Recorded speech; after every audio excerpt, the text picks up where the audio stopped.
Hello and welcome. You're watching NDTV 24/7. I'm Rishika Baru. Our top focus story tonight. Prime Minister Modi today singled out opposition states, asking them to cut VAT so that fuel prices come down and the common man gets some relief. Prime Minister even named opposition states, asking why they haven't cut state VAT.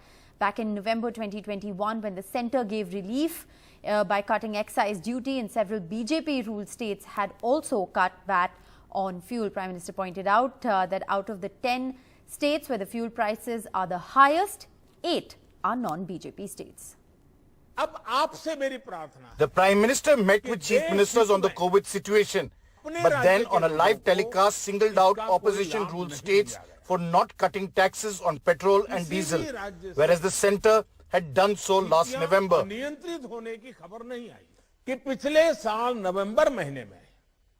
VAT कम करने की बात की थी, सबको मैंने प्रार्थना की थी, लेकिन कई राज्य, मैं यहां किसी की आलोचना नहीं कर रहा हूं, कुछ राज्यों ने बात को माना, कुछ राज्यों ने नहीं माना। अब कई राज्य जैसे महाराष्ट्र, पश्चिम बंगाल, तेलंगाना, आंध्र प्रदेश, तमिलनाडु, केरला, झारखंड, किसी न किसी कारण से उन्होंने इस बात को नहीं माना। The opposition shot back, pointing out there has been an excise hike on every litre which goes to the centre. उन्होंने कहा कि पेट्रोल डीजल का जो भाव बढ़ा है, डोमेस्टिक गैस पूरा स्टेट को ऊपर में उन्होंने दे दिया कि स्टेट को ही कमाना है। स्टेट कैसे कमाएंगे? Maharashtra Chief Minister Uddhav Thackeray accused the centre of stepmotherly treatment and says the centre owes the state over 26,500 crores. I think the Prime Minister was not given all the details by the concerned departments. I will not think that the Prime Minister will purposefully say this. Kerala, we never increased, since the last 6 years, we never increased the taxes. What kind of a cooperative federalism which only has a one-way traffic? Cooperative federalism is a two-way traffic. Perhaps the Prime Minister should go back to his civics books again. What is he talking about? 26 lakh crores he has earned out of central excise, the central government has earned on petrol and diesel. Has he shared it? However, the centre says it's spending revenue from petrol on diesel, on free food, free vaccines, cash transfers and rising fertilizer costs. It's not the first time a Prime Minister has requested states to reduce taxes on petroleum products. In fact, this has been a bone of contention between the centre and the state. And with a political point being made, we'll have to wait and see who will blink first to reduce the burden on the common man. With Bureau Inputs and camera person Pooja Arya, Sunil Prabhu, NDTV. Well, on to the other big development we're tracking. India's reported over 2,900 COVID-19 cases. Cases are up almost 18% in the last 24 hours. 32 deaths have been reported in this time period, which is down almost 40%. Positivity rate is up also, but only marginally to 0.58%. To over 5 lakh tests were conducted in this 24-hour time period. Let's take a look at how India's daily average cases are rising. There's been a 63% jump in COVID-19 cases if you compare to last month, over 2,500 cases being reported on a daily basis, when a month ago it was about 1,600 cases a day. Let's also get you cases across the big cities. Delhi is reporting a spike of 1,300 new coronavirus cases, up from 1,200 yesterday. Mumbai is also reporting a spike of 112 new coronavirus cases, up from 102 yesterday. Mumbai's 112 new cases is the highest that the state, or rather the city, has seen since the 25th of February. लंबे समय बाद schools खुले हैं, classes शुरू हुई है। ऐसे में कोरोना केसेस के बढ़ने से कहीं ना कहीं पेरेंट्स के लिए चिंता बढ़ रही है। कुछ स्कूल्स में बच्चों के संक्रमित होने के मामले में भी कुछ न कुछ खबरें आ रही है। सभी एलिजिबल बच्चों का जल्द से जल्द टीकाकरण यह हमारी प्राथमिकता है। And well, on to the other big development we're tracking. After Air India, it was to be the next big ticket disinvestment event, but There is a fair degree of economic uncertainty now due to global events that has led to changes in the manner that the LIC IPO was to happen. There are lesser shares on the market and a reduced value. Here's the full story. This is the largest IPO. Life Insurance Corporation, or LIC, announced the largest public offering of shares ever in India. 22.13 crore shares from 4th to the 9th of May. Officials in charge defended the move. Given the valuation of 6 lakh crores is sharply down from 12 to 14 lakh crores just 2 months ago. The offering of shares worth rupees 21,000 crore or 3.5% stake is down from the 60,000 crore or 5% stake reported in the initial documents, and the delay from the last financial year to now. The government cites the challenging economic situations. These are all guesstimates which are, I think people are speculating. The valuation process is essentially a discovery process. Mr. Ashok was telling about the embedded value. I think it's even difficult for us to decipher, although we have been exposed to that. I would say that this is a fair and attractive valuation.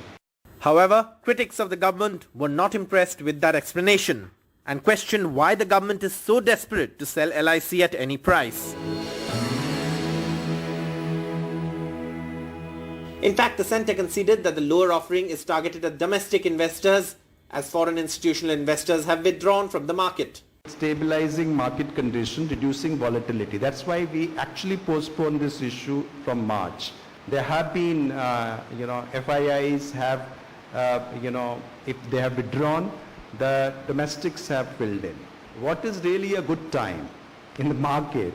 And if you really ask anybody, nobody can actually predict the markets. And one of the reasons why, we went down from 5% to 3.5 is that, okay, even if we have a little bit of a constrained environment, we can still will pull it off. The Life Insurance Corporation of India.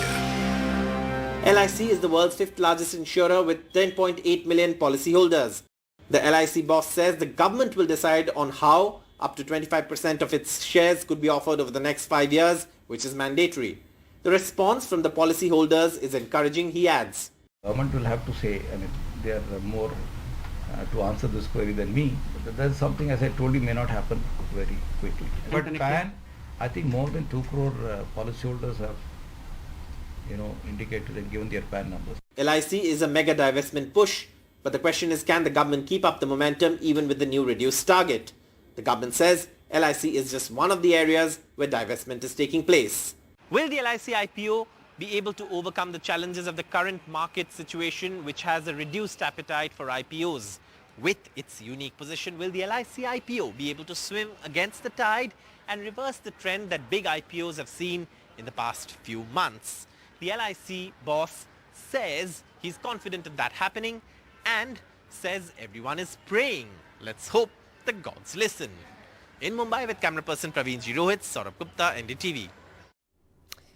All right, well, on to the other big story that we're tracking. The Telangana Rashtra Samiti turned 21 today, and party president K. Chandrasekhar Rao made 2 dramatic announcements. One, that he doesn't intend to form any political front and that his party would now be keen on playing a national role. Telangana Rashtra Samiti President K. Chandrasekhar Rao says he is not looking to form a political front along with other parties.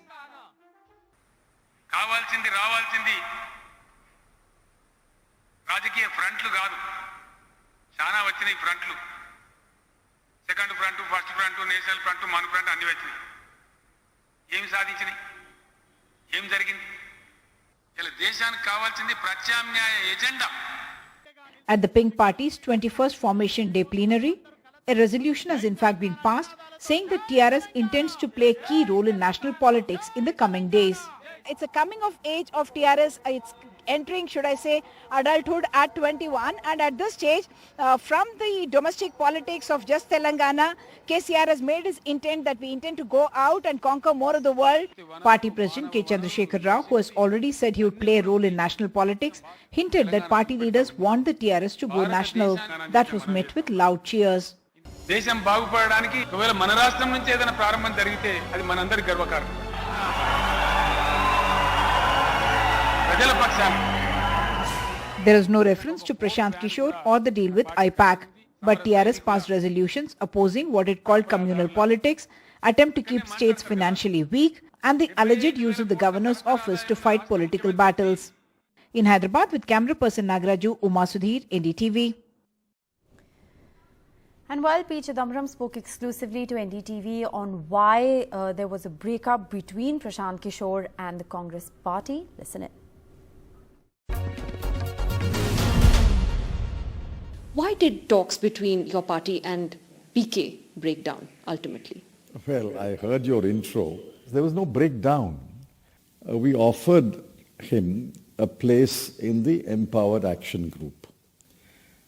He said that he was not in a position to be part of an Empowered Action Group, and therefore the matter was closed. Maybe he wants to still retain his independence as a consultant advisor. See, after all, he is advising several other political parties, or he or his organization, IPAC, is advising. In fact, they signed an agreement with the TRS the day before we made the offer. I believe he is continuing to advise the Trinamool Congress. And while amid the simmering communal frenzy and unabated hate speeches, there are now over 100 former bureaucrats who've come together and written an open letter to Prime Minister Modi urging his intervention to stop the hate politics in the country and also to end his silence. Amid this simmering communal frenzy and unabated hate speeches, over 100 former bureaucrats have written to Prime Minister Narendra Modi urging his urgent intervention to stop hate politics in the country. In a strongly worded letter addressed to the Prime Minister, the former bureaucrats start by saying that the country is witnessing a frenzy of hate-filled destructions and that Muslims and other minorities are at sacrificial altar of hate politics. The bureaucrats have also pointed out that hate violence has seen a particular escalation in the BJP-ruled states and that the violence against minorities has acquired a frightening new dimension.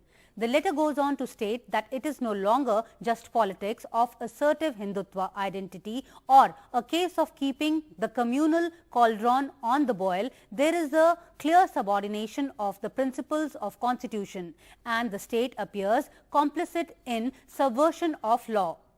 Former Home Secretary G.K. Pillai, who is one of the signatories to the letter, told NDTV that the Prime Minister must speak up against hate politics. He is the Prime Minister of India. He is Prime Minister for all of us. We believe that a situation has arisen in this country where he needs to come out openly and speak. The government has so far not reacted to the letter. In New Delhi with Neeta Sharma, Priyanshi Sharma for NDTV. Well, on to the other big story we're tracking. Heat wave conditions are prevailing across many parts of the country. These are affecting not just lives but also livelihoods in multiple ways, from a low wheat crop yield in Punjab to closure of schools in Orissa to power cuts in Uttar Pradesh. Alok Pandey and Mohammad Ghazali with the latest.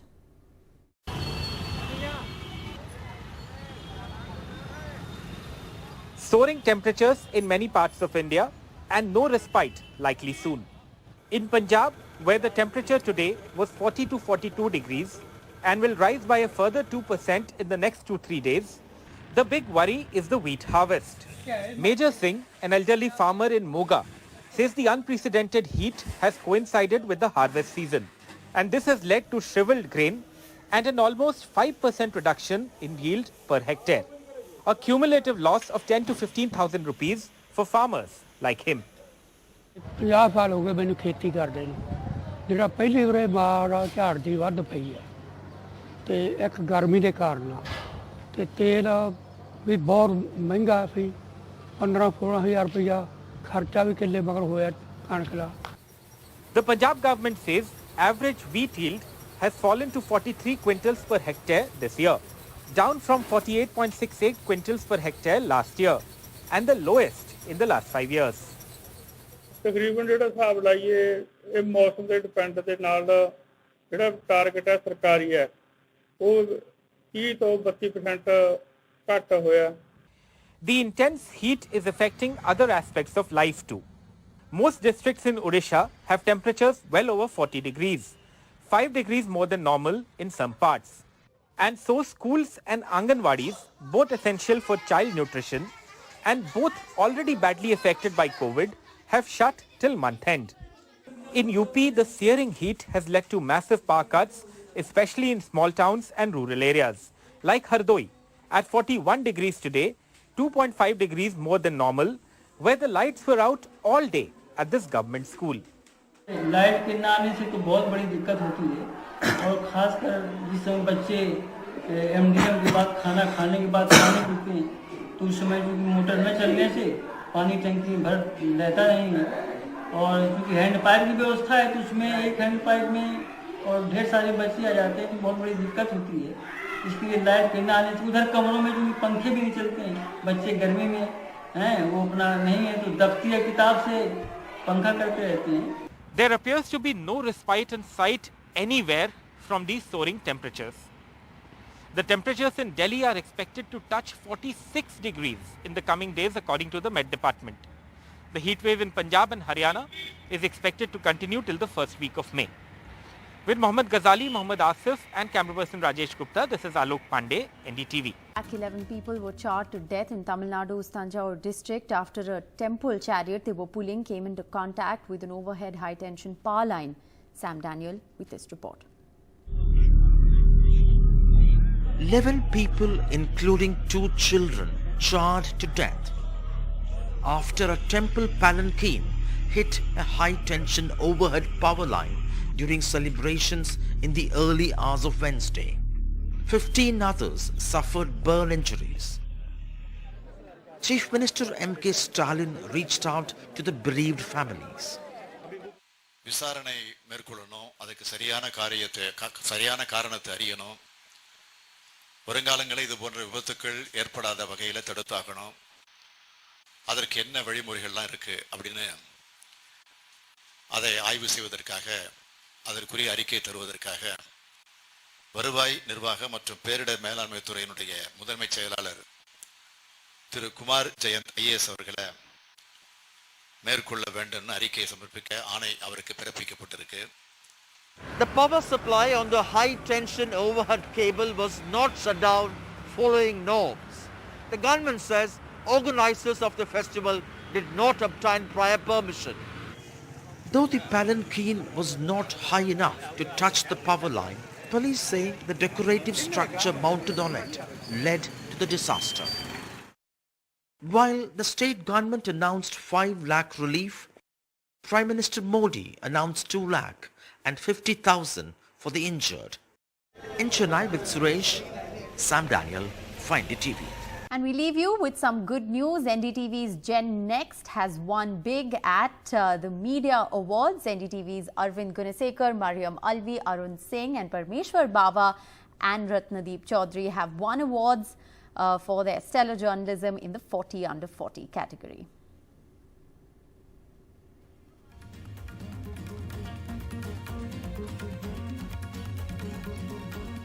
That's all the time we have. Good night and thanks for watching.